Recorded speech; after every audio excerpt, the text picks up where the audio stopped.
Hey, Derek. Uh, Second time going against Drew Brees. I know you're a big fan of his. Just want to get your take on him. What catches your eye about Brees after seeing him play for so many years? Yeah, he's very accurate. He's always among the top in completion percentage. We model a lot of what we do as quarterbacks. Based on what he does, he'd rather throw a completion than throw, a 40-yard pass for an incompletion. And he has a Super Bowl ring, so he doesn't hear much about it. So I love his game. He keeps the ball moving. He's efficient. They stay on schedule. He's one of the best to ever play the game. Eric, a lot of people talk about that Saints offense and Drew Brees, but they're pretty good on the other side of the ball as well. From what you've seen so far on film, I know it's just one game, but what jumps out at you? You're exactly right. On offense, they're hard to stop. On defense, they're hard to get a yard on. We just saw a 6-time Super Bowl champ go into the Superdome, and it's a tough place to play against a tough team, right? And, it's not an easy place. It's not an easy team to play. So, they got weapons too, just like we do. And you saw what happened in that game. So we have our work cut out for us. When you watch the film, they're talented on all levels. A lot of teams nowadays, you can find some spots that you can pick and choose where to go at and things like that. They got great secondary, and not just talking corners. And so they got multiple safeties that can play football at a high level, multiple linebackers that can run and hit, and their D-line is disruptive. Obviously, we know about Cam Jordan, but all those guys, Rankins, all of them. I'm not even going to start saying all their names, but they can all get to the passer and disrupt a game. So we have our hands full come Monday night, but again, excited for the challenge. Anytime you can play a team like this, you get excited. Derek, Sam Gordon here, Las Vegas Review-Journal. Just curious, your thoughts. What was the difference between the crowd noise they piped in on Sunday compared to a regular crowd and the noise that they would make, and what kind of effect does that have on your offense? Yeah, it's a dull noise. Honestly, when you're playing the game, you don't really think about it. If you're sitting there and you look up and there's no fans. I think the biggest difference is, that first long ball we threw to Henry. There was no reaction. Usually you hear a "oh" or a cheer or something, and you kind of know the outcome of the play. And to have that play, like, there was nothing. There wasn't even a buildup of that was really weird for my mind to comprehend. So during the game, it is what it is. People hear calls and checks all the time. That's every game, every week. So you're used to that, and you're used to changing them, and you're used to saying the same thing and it meaning something else the next week and things like that. So that's nothing new in the NFL. So I think the only thing is just feel bad for our fans, not being able to be there, but everyone's got to stay safe. Derek, you guys took a couple deep shots early. When you do that, how does that open things up for the offense, knowing the defense has to sort of respect that as the game goes on? Yeah, Josh, they just the threat of that speed, makes people play, instead of 8 yards deep, they play 9 yards deep. You know what I'm saying? They want to get out of their pedal faster, and it opens some things up. And it obviously, you see what it did for our run game. Okay, you guys want to do certain things. Well, we got some guys that can make these kind of plays. And you saw in the second half, at one point, we ran a play, and they had like 4 DBs on Darren 20 yards down the field. They had like another 2 DBs on Ruggs, 30 yards down the field. They were not letting that happen, and that's where you see, a guy like Josh catch a check down, but those check downs become big plays. It's all about yardage. We're not about where the ball is completed. We're about the yards it gains. You know what I'm saying? And that's just the offense. That's how we play. And I believe in it. If we throw accurately, little plays like that after you show them those deep shots, the run game should be there, and accurate balls underneath. That's what this offense is built on for years, and a lot of great players have made a living doing it, and we're trying to do the same thing. So very proud of our guys, making those plays down the field, but it opens up a lot of things for Josh and the tight ends and Renfro and stuff underneath as well. Hey, Derek, kind of a big, this is Chris at KLAS in Vegas, kind of a big picture question from your days in Bakersfield through Fresno and now in the NFL, the big games. But that Monday night game has always kind of been the the marquee game of the week and so forth. Your thoughts on opening at home on a Monday night, and then the Killers are going to play at halftime over at Caesars on a rooftop over there. So a big deal here in Las Vegas for everybody. Welcome to Las Vegas, right? That's pretty funny. Anytime you can play one of those night games, I mean, every kid, I'm sure all of you guys watching football just growing up, you hear that music, that dun dun dun dun, you know what time it is. I'm gonna eat dinner. Hopefully my mom already cooked something, and I'm gonna be able to sit there and enjoy it with my family and watch the game. That was what we did growing up, and I'd be playing catch with my dad while we were getting ready to do that. And so you grow up dreaming of playing on those games. You grow up dreaming of being able to do those things, and this is my 7th year. I don't know how many Monday night games I've played, but it never gets old, is what I'm trying to say. It never loses its sting. It never loses how cool it is. And you don't make it too big or anything like that, but it still is, as a football fan, a cool feeling to be able to play on Monday night. And we wish our city here, Las Vegas, we wish they could experience it, with us. I'm sure they'll be around somewhere. I'm sure there's a certain street or a strip that they'll be on, but that our fans will be at. But I wish they could be there, but hopefully it still feels the same energy and all those kind of things. Molly Sullivan, KLAS. Derek, perhaps difficult to quantify here, but to your point, if you allow yourself to really think about what this moment means to the city of Las Vegas and the responsibility that you long embraced before week 2, how do you best put that into words rolling into Monday night?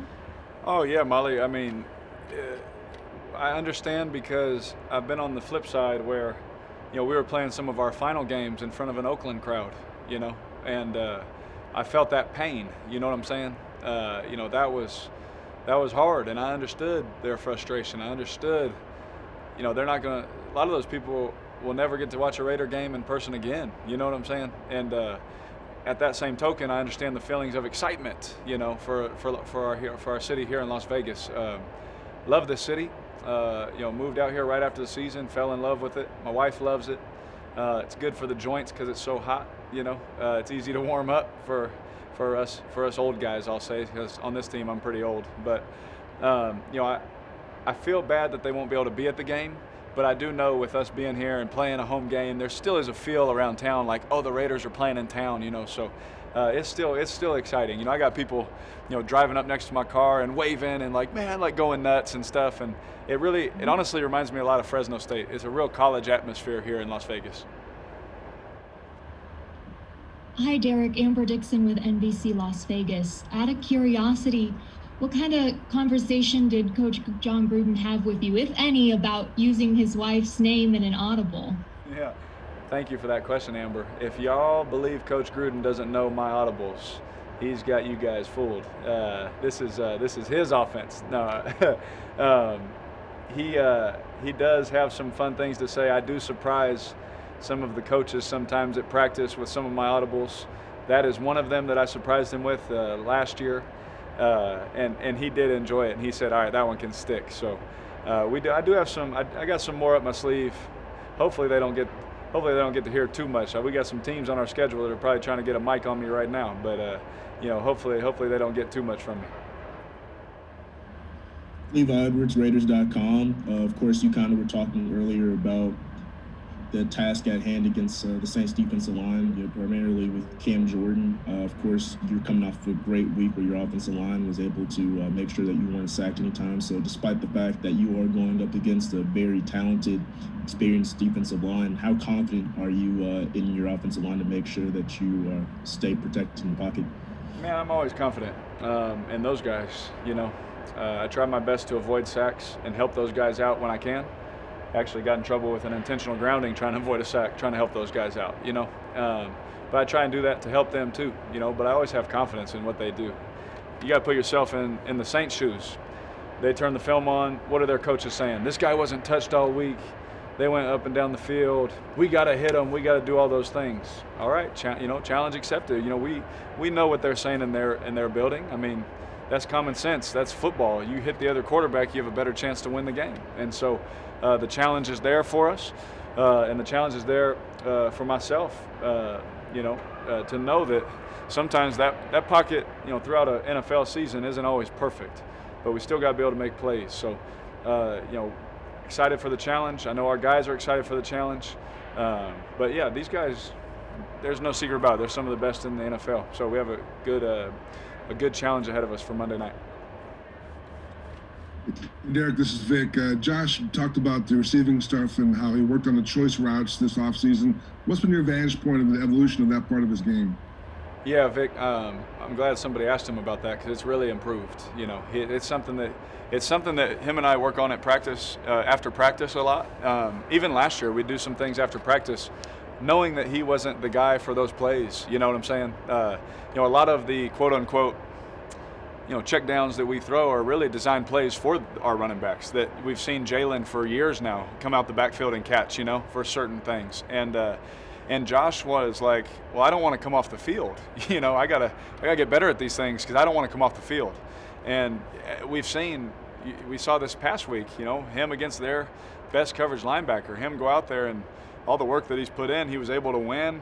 We were able to move up and hit him, and he obviously did some freaky things after the catch, but you got to take a step back and really realize the work that he put in, even when he wasn't going to be the guy in the games, even when he wasn't going to be the guy that got to run those routes, he was still like, Derek, can I work that? Can we do another one? Can we do it again? Tell me what you see. He wants to learn and know these things, and he sees it very well. Now the fact that he's put it on film that he can do it, opens some things up for coach to say, man, maybe we can do some more of that with him. Yeah, Derek, I think there's only 4 guys left on the roster from the last time you played the Saints. But that was a game when you, even though it was the first game of the season, you guys kind of stepped forward and identified yourselves. And sure enough, you wound up having a big year. I'm wondering, you see any parallels at all what it could be with this game? I mean, you're playing a real good team. It's only week 2, but you can kind of step up and say, hey, here we are.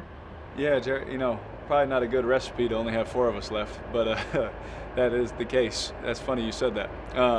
We see a lot of parallels, from that season. When we were going into that game, there wasn't one person that thought, we could go in there and win that game, especially in the Superdome. That's a loud, tough place to play, And same thing here. I think they're one of, if not the, you guys know better than I do, NFC Super Bowl favorite. They're great football team, offense, defense, and their special teams units, phenomenal, right? And so we sit here as just the underdogs, the guy, oh shucks, you're stuck with me, some second round pick, you're stuck with, a lot of our guys, we can go on and on, it's just the Raiders, and we're just excited for the challenge. We're excited for that challenge to be able to play one of the best in the league and really see where we're at, and compete and try and win this game. And we have a lot of confidence in our team.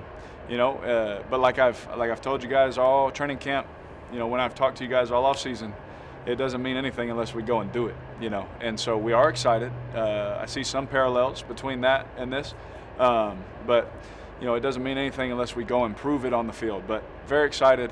It's going to be a tough game. It's always hard to stop Drew Brees, and it's always hard to score against that defense. So we're going to do our best. I promise you that. Last 2 questions, guys. Go ahead, Omar. Hey, Derek, it's Omar from NFL Network. Good to see you again, man. Yep, good to see you. Just had a question about the atmosphere on Monday. Obviously, if the fans were there, it would be some, special environment. But it's still going to be a historic game, first game in Vegas. You're still opening a new stadium. I'm just wondering if, you guys will be able to get any juice from that, or any extra energy from that perspective. Yeah, Omar, that's a good point. This last week was really weird. It, again, was like a scrimmage, right? Like there was nobody in the stands, like big plays would happen and like there was no noise. It was really, really weird. But with that said, we knew and talked about it all offseason, we have to bring our own juice. When you open up a season on the road, your mindset all through training camp is, man, no one's here to help us. No one's here to get us excited. We got to go in that place and, take it for what it is. And then we started finding out there's no fans and things like that, and that becomes even more clear. So when we play at home, it doesn't change. There's no fans to yell when we come out the tunnel. There's no fans to get excited when John Abram hits somebody or we complete a pass to Darren Waller. It's going to be dead silent.